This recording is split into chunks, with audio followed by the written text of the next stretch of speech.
ধন্যবাদ আপনাকে। অ্যাকচুয়ালি এইমাত্র আমি বাংলা একাডেমি থেকে আসলাম।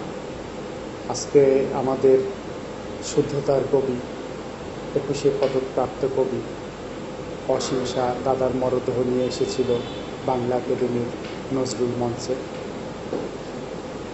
দাদার মরদেহ নজরুল মঞ্চে আসার পরে কবি, সাহিত্যিক, লেখকদের মাঝে শোকের ছায়া নেমে এসেছে। সেই শোকের স্থান থেকে আমি এখন আসলাম এখানে এসে। অ্যাকচুয়ালি এই কবি অসীম শাহকে হারিয়ে বাংলা সাহিত্যের যে শূন্যতার সৃষ্টি হয়েছে তা পূরণীয় নয়। তাকে হারিয়ে আমাদের অপূরণীয় ক্ষতি হয়েছে। সে ক্ষতি পূরণ করার মতো লেখক, কবি হয়তো দিনে দিনে আরও অনেক লেখক, কবি আসবে, কিন্তু অসীম শাহর মতো এরকম শুদ্ধতার কবি, এরকম শক্তিমান কবি হয়তো আর আসবে না। তার এই অকাল মৃত্যুতে আমরা শোকাহত, অনুতপ্ত এবং আন্তরিকভাবে মর্মাহত। অ্যাকচুয়ালি কবি অসীম শাহ শুধু একজন কবি ছিলেন না, তিনি ছিলেন একজন শক্তিমান লেখক। তিনি একজন অভিধান সৃষ্টিকারী, বাংলা একাডেমির অভিধান লিখেছেন তিনি। একজন কবি ছিলেন না, আমার জানা মতে দাদা নিজের রচয়িতা একটা শুদ্ধ বাংলা অভিধান রচনা করেছেন তিনি। এছাড়া দাদার সাথে আমি যতটুকু মিশেছি, কথা বলেছি, তিনি অত্যন্ত ভালো মনের একজন মানুষ ছিলেন। আমাকে সবসময় উৎসাহ, অনুপ্রেরণা দিতেন। আমার লেখা পড়েছেন, লেখা পড়ে আমাকে উৎসাহ দিয়েছেন এবং আমার দুটি বই নিয়ে দাদা একটা আলোচনাও লিখেছেন, যেটা পত্রপত্রিকায় ছাপা হয়েছে।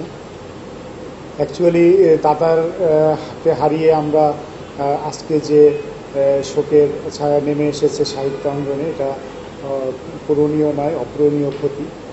আমরা এখন দাদার মরদেহ এই নজরুল মঞ্চ থেকে আপনার শহীদ মিনারে নিয়ে যাব এবং সেখান থেকে পরে দাদাকে সময় আপনাকে। অ্যাকচুয়ালি আজ আমরা একজন বিখ্যাত মানুষকে হারালাম। আমাদের বাংলা সাহিত্যের শুদ্ধতার কবি, 21শে পদকপ্রাপ্ত কবি অসীম শাহ, উনি আজকে চিরনিদ্রায় শায়িত হয়েছেন। অ্যাকচুয়ালি এই লেখককে হারিয়ে আমরা আমাদের সাহিত্য অঙ্গনে বিরাট একটা শূন্যতার সৃষ্টি হয়েছে। এ ক্ষতি আসলে পূরণ করার মতো না, তারপরেও আমাদেরকে চলতে হয়, মেনে নিতে হয়। এত তাড়াতাড়ি দাদার চলে যাওয়াটা আমাদেরকে মর্মাহত করেছে। আমরা দুঃখিত, অনুতপ্ত এবং সেই সাথে মর্মাহত। দাদা ছিল আমার লেখালেখির অনুপ্রেরণা। আমি ইতিমধ্যে আমার যে কটা বই বেরিয়েছে, তার দাদা আমার দুটি বই নিয়ে আলোচনা লিখেছে। সেই আলোচনা জাতীয় পত্রিকায় ছাপা হয়েছে, আমাদের ডিটেকটিভেও ছাপা হয়েছে। দাদা সবসময় আমাকে অনুপ্রেরণা দিত। উনি শুধুমাত্র একজন কবি যে তা না, উনি ছিলেন অভিধান রচয়িতা এবং উনি ছিলেন